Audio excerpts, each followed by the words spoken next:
What are they up to? How is this possible? Jeez Louise, Papa Cheese. Those monsters! Ladies and mostly gentlemen, we find ourselves at an important crossroads in history. We are either A, looking at a new temporary way to pump our bags while Bitcoin sits idly by, as we all really want to make some money sometime soon. I mean, come on, Bitcoin. This is getting ridiculous. Or B, we are witnessing the beginning of a fundamental paradigm shift, not just in cryptocurrency, but the Telegram group you're involved in. And possibly the entire world. I'm just trying not to be over dramatic here. Or C, retail is getting absolutely played by monsters, aka smart devs and smarter money. Which of these directions is it really, and what can you possibly do to maximize your profit-taking advantage of the situation? All of that and some memes, but first, a word from our sponsor. We here at Bank of America are here for you. Take out one of our high-yield interest accounts today and earn 0.01% on your fiat every single year. Don't be your own bank. Use one. So before we go down the extremely deep rabbit hole that these questions inherently are, I mean, it really does go deep, and I will go all the way in on a future video. But for now, let's start with option A, that this is a temporary phase in crypto like the ones we've seen be born and die, like the rise and fall of ICOs or IEOs. IEOs. Is this price action in crypto really temporary, or can we have some confidence in its ability to continue?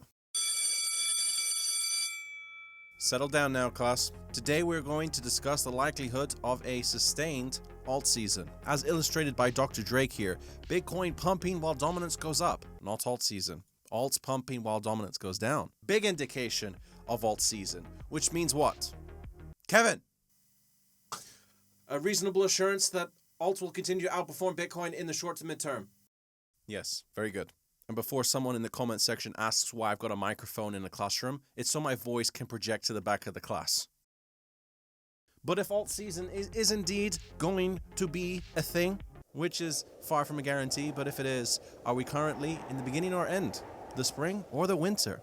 Looking at the Bitcoin dominance charts for a moment, 62 to 63% has been a focal point which has now been breached. Historically speaking, Bitcoin has plenty of room to drop. The last true alt season of early 2018 taking Bitcoin dominance to the 30s. So if this is indeed an alt season, it's pretty much only just begun. But that's complete and utter nonsense, right? Bitcoin dominance is never going that low again. It only fell that far because of ICOs, which had little more than plagiarized white papers, and no one is going to be throwing billions of dollars at these empty promises again. And I agree with that sentiment, only partly because I said it, but they'd need to be more sophisticated than that next time. At least we hope so. So if dominance was to ever go low again, even anywhere close to this would take something considerable, something akin to a paradigm shift, which brings us neatly onto option B. How likely is that to be the case? Best way to look at this narrative would be to show you my portfolio. In no particular order: Waves, Band, Tether, Chainlink, Elrond, VeChain, Tezos, Cardano, Ethereum, and Bitcoin. Nothing I have was bought recently except for Band. Now, before you run headfirst into any of these coins, a disclaimer. I'm not trying to shill you anything. I am also not a financial advisor.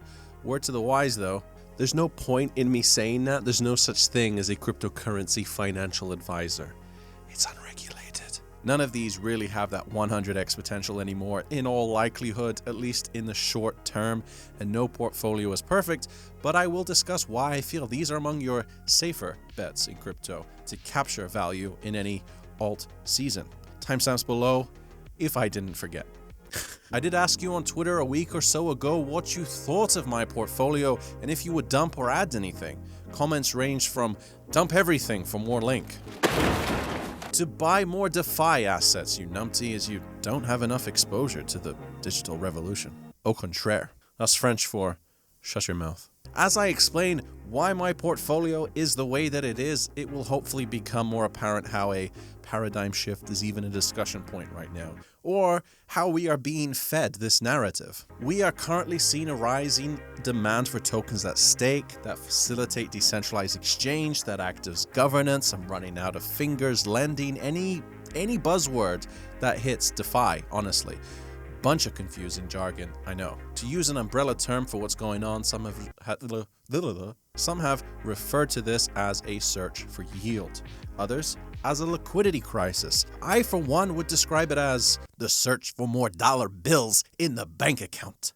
Okay, that's it. You can go now. That's it? You brought me all the way here to read one line? That's being a little bit vague. It applies to everything. More specifically, we are witnessing an arms race for data processing. My portfolio reflects this mindset heavily. And at the head of this race, potentially, let's start off with Link.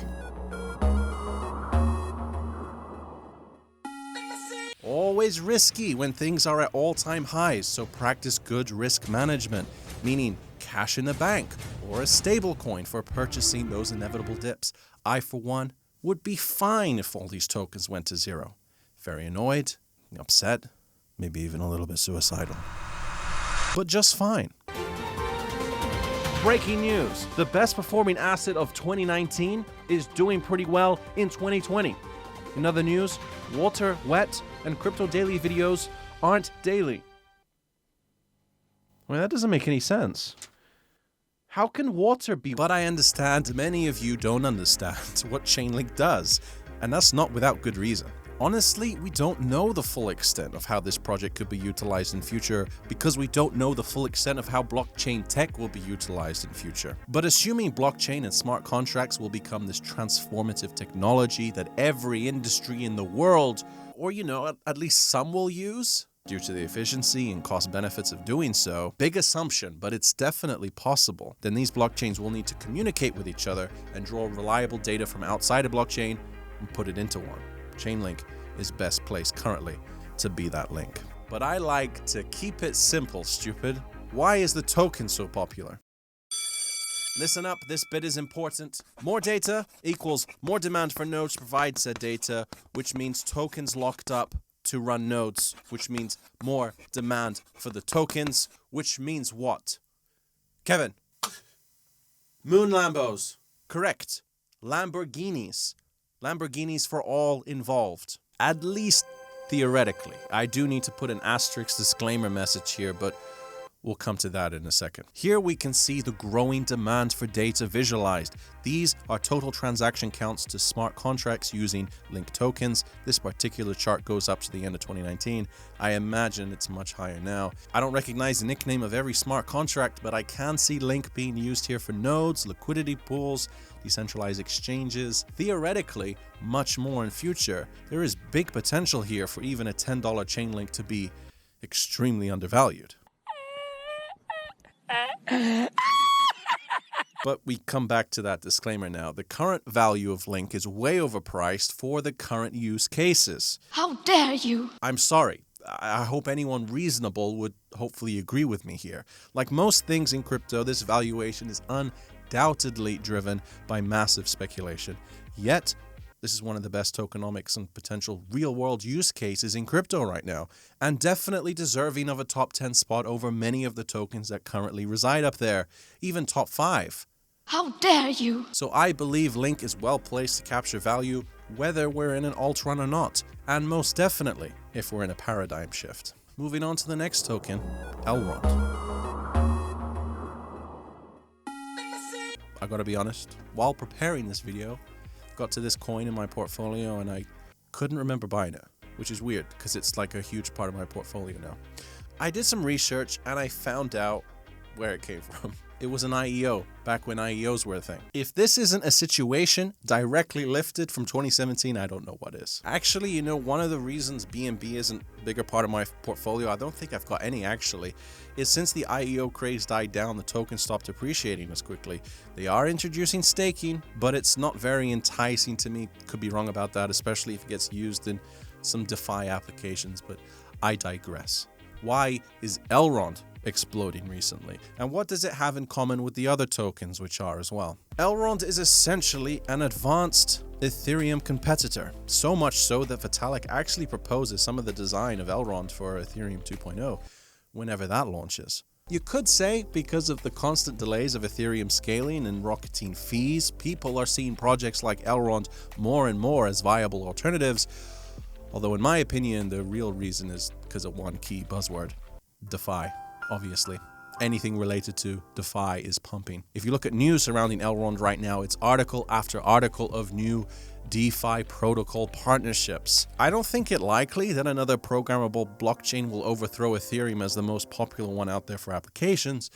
After all, Bitcoin should be a good example of how powerful the network effect can really be. Ethereum is leading the race for data by a considerable margin, and while it might take a while still to scale, I imagine it's only a matter of time, what with all that money they've raised and their endless list of partners. But I can understand some people wanting to speculate on competitors like Elrond growing and capturing at least a part of that market share.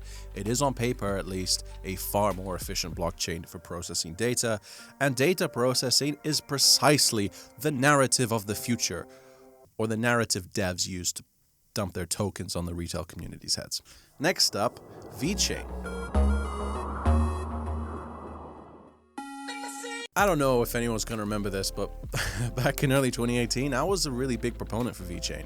This would mark the first time I've ever really discussed it since. Its most talked about use case is supply chain management, which personally, even though many people think it's great, I still think you can tamper with RFID packages. Maybe less often, but still. So I think they'll have their place. I am just not the biggest fan of supply chain tokens. That was another craze once upon a time. However, VeChain has come a long way since then. Not to mention all of its big business partnerships, its scalable proof-of-stake network has evolved to include all sorts of assets on the blockchain, including Internet of Things data through the use of smart contracts. This data is pulled and verified by network nodes which require the token to operate. More data, more demand for the token. Sound familiar? It's not just hot air anymore. You think that's air you're breathing now? Next up, Band. Only a $45 million market cap, making it easily the lowest market cap coin I have on this list, and therefore possibly the riskiest token. It's a lot like Chainlink. I know the team would probably hate to have that comparison so much, but yeah, they are very similar. It's a decentralized Oracle data solution. However, maybe in future they begin to differentiate from each other. They're both researching how best to penalize bad data providers and make oracles more secure and more decentralized. The technology still needs developing. Chainlink, though, of course, is much further ahead in this regard. Band recently teamed up with another token I hold, Waves. Got a few comments from people telling me I should drop this token in exchange for something else. I understand, in the court of public opinion, Waves isn't very sexy yet, because technologically speaking, it's quite attractive. There's very little this blockchain can't do, which I think adds to the confusion and difficulty of marketing. I think one of their weaknesses has always been marketing. We're talking smart contracts, decentralized exchange, mobile apps, the base layer for data. Their partnerships with Band only allow for even more theoretical, endless possibilities. Like what though? I hate talking abstractly and I like to talk simply, but this is very hard when this technology is so nascent and we don't know all of the future use cases here. So let me give you one that I do know of. Imagine a smart contract which you could lock up your Waves tokens or whatever tokens you wanted, even your Bitcoin over the Lightning Network one day. And this smart contract had programmable trading logic. I've heard of ones that trade the 21-day EMA, for example. Starting off simple here. You could find a smart contract you wanted to use, potentially even see people's trading results published on the blockchain to determine whether or not you wanted to use it. Oracles would provide accurate price data. In this instance, it could be Band. The Waves protocol would provide the decentralized application to begin and the decentralized exchange to start exchanging, and the smart contract, the logic behind the trading, all done without a middleman and withdrawable at any time. This is the most basic example I can think of a genuinely useful smart contract. at least something else other than simply borrowing and lending like we're seeing a lot. My portfolio is the building blocks devs can use to eventually create something good and valuable, albeit very difficult to do so.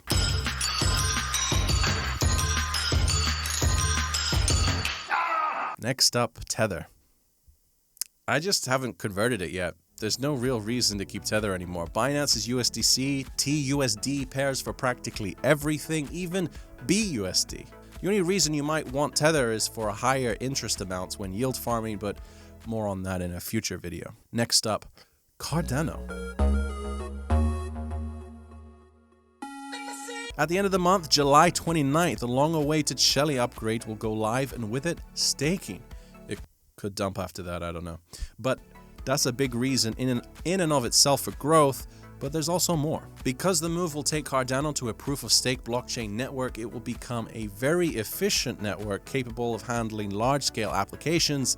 Say it with me now, DeFi or DeFi, whatever. Cardano are going about it in a different way to their competitors, a lot more practically, I'd say, rather than just developing and seeing what people come up with, which we now see everyone borrowing from each other, creating a giant Ponzi essentially. Cardano really wants to bring DeFi to countries where it makes the most sense. Third world countries. This is their plan for 2021. Creating digital IDs for the unbanked, allowing lending, payments, insurance, and banking. But I don't see very poor people being willing to hold a very volatile asset like Cardano, but they don't have to. The blockchain is interoperable with others, so a stable coin on the Cardano network, I imagine, is quite trivial. Last one. I'm not going to get into why Ethereum or Bitcoin are on my portfolio because there shouldn't really be any need. One has the most sound economic system in crypto, and the other still figuring it out, actually.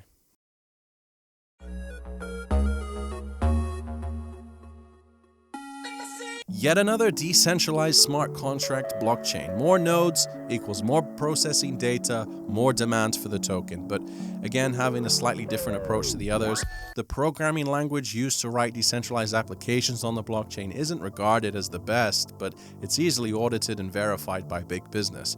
Tezos leans into this big partnership idea quite heavily, with a number of huge legally compliant security token offerings being conducted on their blockchain. Ultimately, I would sum up these coins as having utility. Utility leads to activity, activity to more demand to Lambos. Or at least so we tell ourselves to make ourselves feel better. I have to say though, this investment rationale is much better than the last mini alt season we saw in 2019, where coins pumped left and right because they were oscillating low against Bitcoin, and that's all. So finally, I've alluded to the fact that we are either in a paradigm shift or we are being manipulated multiple times throughout this video. Which one do I really think it is? I gotta say, this is a bit of a Schrodinger's cat situation. Is the cat in the box dead or alive? We don't know until we open the box, but until then it is theoretically simultaneously both. I think this analogy somewhat fits because currently it could definitely be both. We know that devs have been selling their tokens in the run-up, which they can't really be blamed for. They are a business. And we also know that a future that incorporates blockchain tech is a definite possibility. It's only in the future, looking back on all of this, we'll be able to open this proverbial box and know for sure one way or the other. Until then, I've only got one thing to say. All of this development, all of this activity can be done on the Lightning Network in future. So this is all, of course, good for Bitcoin.